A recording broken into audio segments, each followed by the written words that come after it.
Chapter 57. Remember how I said I was rich in last chapter? Well, now I wasn't. $250,000 is a lot of money until you spend it off. That means $250,000 is a huge money, but we live in a culture where it is hard to earn money and easy to spend it. So I got $250,000, but it was a lot of money, but I spent it off. So I was not rich now.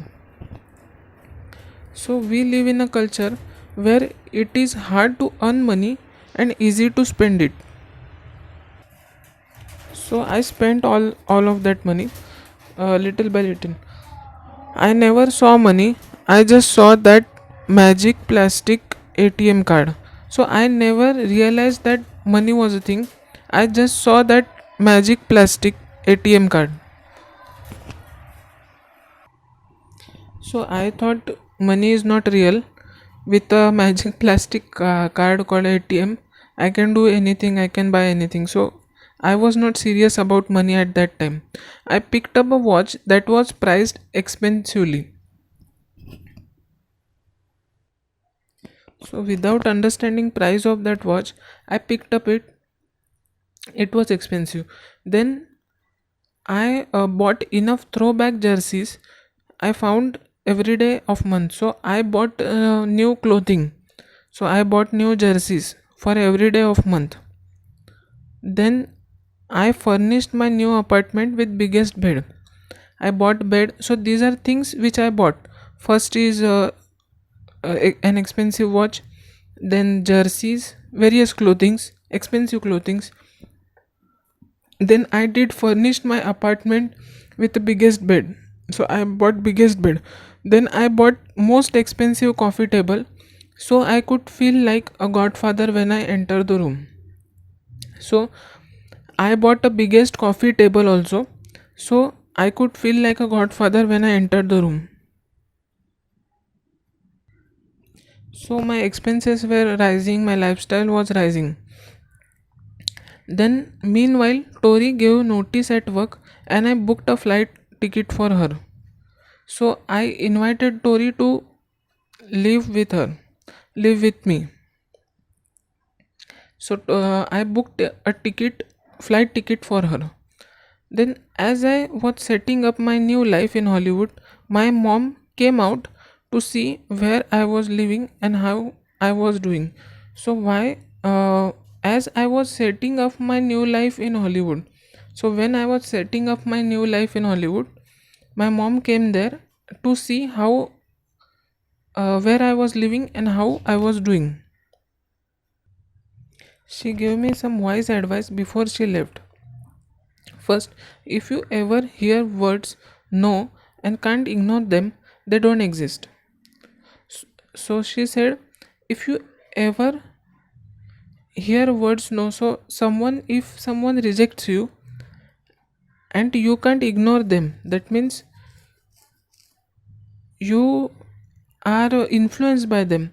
So they don't exist. So don't think about that. Don't let them get in the way of goals you need to accomplish. So don't let them get into way of goals you need to accomplish. That means you pursue your dreams. Don't think about the what people are saying, or don't bother them. Then I asked my mom, why do you even need a master's degree? Like, why are you studying? She said, for everything. She loved learning, which is something else she passed on to me. That means my mom loved learning. She was always learning. She was pursuing her master degree. So she left that in me. She passed on that into me. Then eventually NBC casted me in a pilot. It ended up being as huge as North Hollywood, but it did not work out. Eventually NBC casted me as a pilot, but it didn't work out. uh, so it was a huge production, but it didn't work out.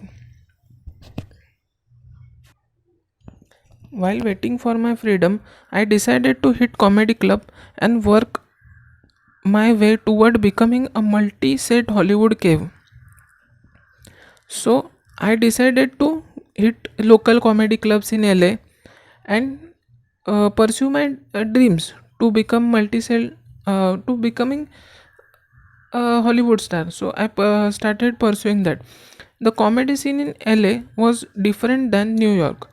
Rather, rather than trying to elevate art of comedy, they were trying to elevate their mood with clubbing, drinks, and women. So this was a very indisciplined kind of scene in New York. Rather than trying to elevate art of comedy, they were trying to elevate their mood with clubbing. So I was also clubbing, I was also playing, I was partying. So during the daytime, I killed my time on basketball court. So I was starting to kill my time at in that phase of my life. So I was killing time during this phase.